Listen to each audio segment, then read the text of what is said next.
رسول اللہ صلی اللہ علیہ وآلہ وسلم کا فرمان ہے، لوگوں سے دین کی ایسی باتیں کہو جو ان کی سمجھ کے مطابق ہو، ورنہ وہ ان کی تکذیب کر دیں گے۔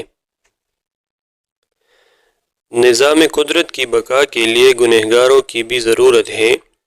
یہ لوگ جہنم کی خوراک ہے جس سے اس کی پرورش ہوتی ہے۔ رسول اللہ صلی اللہ علیہ وسلم کا فرمان ہے، میں نے ارادہ کیا کہ نماز کڑی کر دینے کا حکم دوں۔ جب کڑی کر دی جائے تو خود ان لوگوں کی طرف نکلوں جو نماز میں حاضر نہیں ہوتے، پھر ان سمیت ان کے گھروں کو آگ لگا دوں۔ تم اپنے بھائی کی مدد کرو، خواہ وہ ظالم ہو یا مظلوم۔ جب مرد اپنے اہل و عیال پر ثواب کی نیت سے خرچ کرتا ہے تو وہ اس کے حق میں صدقہ بن جاتا ہے۔ رسول اللہ صلی اللہ علیہ وآلہ وسلم کا فرمان ہے، دین میں آسانی کرو، سختی نہ کرو اور لوگوں کو خوشخبری سناؤ، انہیں ڈرا ڈرا کر متنفر نہ کرو۔ تم میں سے کوئی شخص مومن نہیں ہو سکتا یہاں تک کہ اپنے بھائی کے لیے وہی چیز پسند کرے جو اپنے لیے کرتا ہے۔ تم میں سے کوئی مومن نہیں ہو سکتا جب تک میں اس کے نزدیک اس کے والد، اس کی اولاد اور تمام لوگوں سے زیادہ محبوب نہ ہو جاؤں۔ رسول اللہ صلی اللہ علیہ وآلہ وسلم نے ارشاد فرمایا، جو نیکی کر کے خوش ہوا اور برائی کر کے پریشان ہوا وہ مومن ہے۔ مومن کا زیور وہاں تک پہنچے گا جہاں تک وضو کا پانی پہنچے گا۔ تم اللہ کی طرف رجوع کرنے کے لیے قرآن سے بڑھ کر کوئی اور ذریعہ نہیں پا سکتے۔ حضرت انس رضی اللہ عنہ روایت کرتے ہیں کہ رسول اللہ صلی اللہ علیہ وآلہ وسلم نے ارشاد فرمایا، آزمائش جتنی سخت ہوتی ہے اس کا بدلہ بھی اتنا ہی بڑا ملتا ہے۔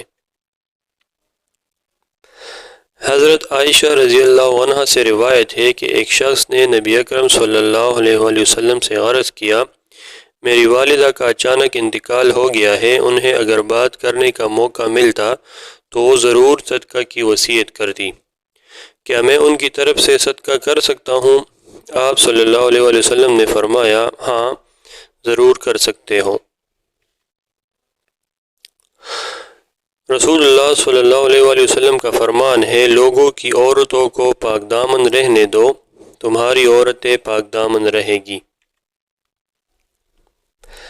رسول اللہ صلی اللہ علیہ وآلہ وسلم نے فرمایا، تین شخص ایسے ہوں گے کہ ان کی آنکھیں جہنم کو نہ دیکھے گی، ایک وہ آنکھ جس نے اللہ کے راستے میں پہرا دیا،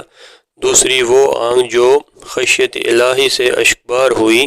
اور تیسری وہ آنکھ جو اللہ کی حرام کردہ چیزوں کو دیکھنے سے رک گئی۔ حضرت ابن عباس رضی اللہ عنہ فرماتے ہیں کہ ایک شخص نے نبی کریم صلی اللہ علیہ وآلہ وسلم کے سامنے ہوا یعنی آندھی پر لعنت بھیجی تو آپ صلی اللہ علیہ وآلہ وسلم نے ارشاد فرمایا، ہوا پر لعنت نہ بھیجو کیونکہ یہ اللہ کے حکم کی پابند ہے،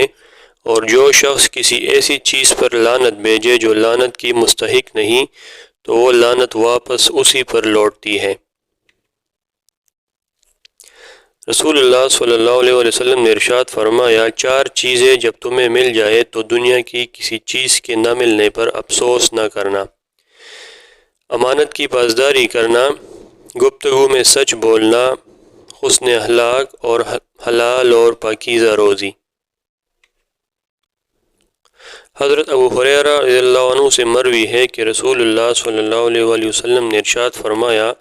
اپنے والد کو نام سے نہ پکارا کرو، نہ ان کے آگے چلا کرو اور نہ ہی ان سے پہلے بیٹھا کرو۔ رسول اللہ صلی اللہ علیہ وآلہ وسلم نے فرمایا، حسن سلوک کی سب سے زیادہ حقدار تمہاری ماں ہے۔ رسول اللہ صلی اللہ علیہ وسلم نے فرمایا، اپنے مسلمان بھائی کی مصیبت پر خوشی کا اظہار نہ کرو ورنہ اللہ تعالیٰ اس پر رحم کرے گا اور تمہیں اس میں مبتلا کرے گا۔ نبی کریم صلی اللہ علیہ وآلہ وسلم نے فرمایا، جب ایک نوجوان انسان توبہ کرتا ہے تو مشرق سے مغرب تک کے قبرستانوں میں سے 40 دن تک عذاب ہٹا لیا جاتا ہے۔ نبی کریم صلی اللہ علیہ وآلہ وسلم نے فرمایا سونا اور ریشم میری امت کی عورتوں کے لیے حلال اور مردوں کے لیے حرام ہے۔ رسول اللہ صلی اللہ علیہ وآلہ وسلم نے ارشاد فرمایا اندھیری راتوں میں مسجدوں کی طرف چل کر جانے والوں کو قیامت کے دن پوری روشنی کی خوشخبری دے دو۔ رسول اللہ صلی اللہ علیہ وآلہ وسلم نے فرمایا صدقہ اللہ تعالیٰ کے غصہ کو ٹھنڈا کرتا ہے اور انسان کو بری موت سے محفوظ رکھتا ہے۔ قرآن مجید میں ارشاد ہے کہ سب سے پہلے جس کی بات اللہ نے 7 آسمانوں سے اوپر سنی وہ کوئی مرد نہیں تھا بلکہ ایک عورت تھی۔ رسول اللہ صلی اللہ علیہ وآلہ وسلم نے ارشاد فرمایا ہر چیز کی زکوٰۃ ہوتی ہے اور جسم کی زکوٰۃ روزہ ہے۔ رسول اللہ صلی اللہ علیہ وآلہ وسلم نے ارشاد فرمایا نیک لوگ یکے بعد دیگرے دنیا سے گزر جائیں گے اور ان کے بعد بھوسے یا کھجور کے کچرے کی طرح لوگ دنیا میں رہ جائیں گے جن کی اللہ پاک کو ذرا بھی پرواہ نہ ہوگی۔ رسول اللہ صلی اللہ علیہ وآلہ وسلم نے ارشاد فرمایا قرآن پڑھو اس لیے کہ وہ قیامت کے دن اپنے پڑھنے والوں کا سفارشی ہو کر آئے گا۔ رسول اللہ صلی اللہ علیہ وآلہ وسلم نے فرمایا تم قیامت کے دن اپنے اور اپنے باپ دادا کے نام سے پکارے جاؤ گے اس لیے نام اچھے رکھا کرو۔ رسول اللہ صلی اللہ علیہ وآلہ وسلم نے فرمایا کوئی مومن مرد یا مومن عورت اپنی ذات اپنی اولاد اور اپنے مال یعنی معاش کی وجہ سے آزمائش و پریشانی کا شکار ہے حتیٰ کہ وہ اللہ تعالیٰ سے جا ملے یعنی فوت ہو جائے تو اس کے نام اعمال میں کوئی گناہ نہ ہوگا۔ سیدنا ابو امامہ رضی اللہ عنہ بیان کرتے ہیں رسول اللہ صلی اللہ علیہ وآلہ وسلم نے فرمایا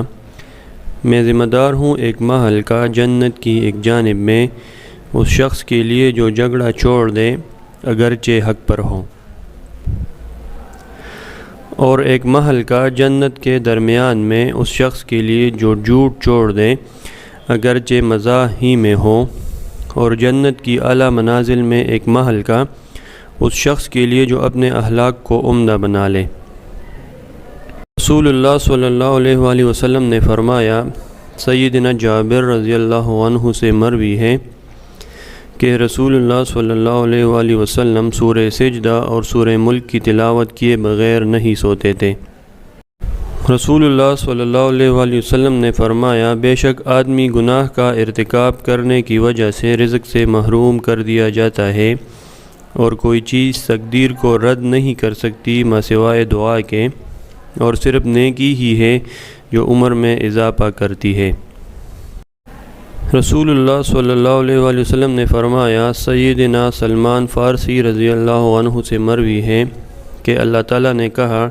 جب بندہ اللہ تعالیٰ سے سوال کرنے کے لیے اس کے سامنے اپنے دونوں ہاتھ دراز کرتا ہے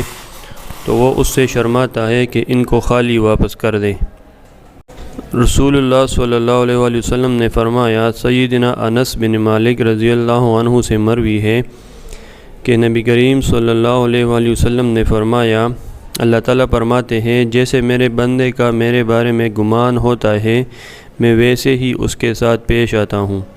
اور جب وہ میرا ذکر کرتا ہے تو میں اس کے ساتھ ہوتا ہوں۔